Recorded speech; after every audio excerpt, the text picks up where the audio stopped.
Le Conseil des ministres de ce mercredi qui s'est tenu à la fin de l'année a été une occasion propice pour le Premier ministre Anatole Koliné-Makosso de dresser le bilan de l'action gouvernementale pendant les 12 derniers mois avant de faire des projections de la nouvelle année.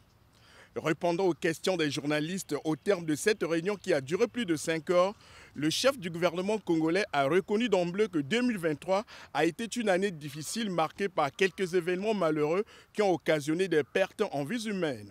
Allusion faite à la tragédie du stade Orlando et aux récentes inondations qui ont touché l'ensemble du pays.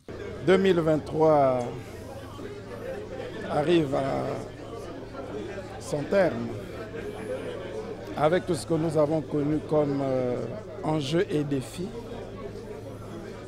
On va commencer par quelque chose qui nous a attristés.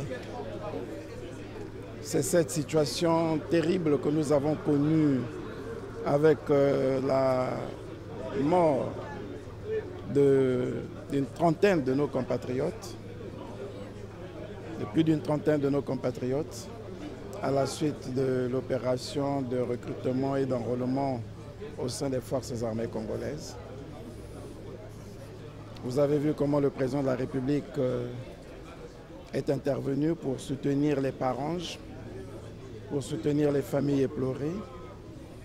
Il a trouvé les mots justes pour consoler chacun des membres des familles et comment le gouvernement s'est mobilisé pour apporter aide et assistance aux blessés et aux familles.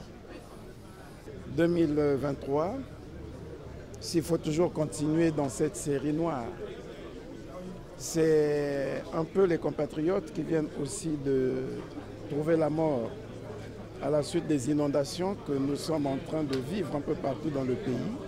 Au-delà de ce tableau sombre, 2023 a été une année de mise en œuvre de grands projets socio-économiques, notamment la route Ouesso-Pokola et le pont sur la Songa, dont les travaux ont été lancés en mai par le président de la République, Denis Sassou Nguesso. Nous pouvons aussi reconnaître que, oui, 2023 a été un moment de grande réalisation où des chantiers qui étaient totalement arrêtés ont presque repris. On ne va pas oublier que nous avons entrepris en 2023 les grands chantiers de réhabilitation de la route nationale numéro 2. Et que, contrairement à ce que cette route était il y a quelques années, aujourd'hui, on peut penser que la circulation est en train de redevenir relativement normale avec les travaux qui sont en train de s'y réaliser. On ne va pas oublier qu'en 2023, le président de la République a posé la pierre du pont sur la Sanga. C'est un ouvrage important, emblématique, qui va nous donner la possibilité de poursuivre les travaux du corridor 13, qui va nous amener jusqu'à Bangui. On ne va pas oublier que 2023, oui, nous avons matérialisé l'engagement du Congo dans la prise de participation dans la compagnie qui doit assurer qu'il sera le développeur de la zone économique spéciale de Pointe-Noire.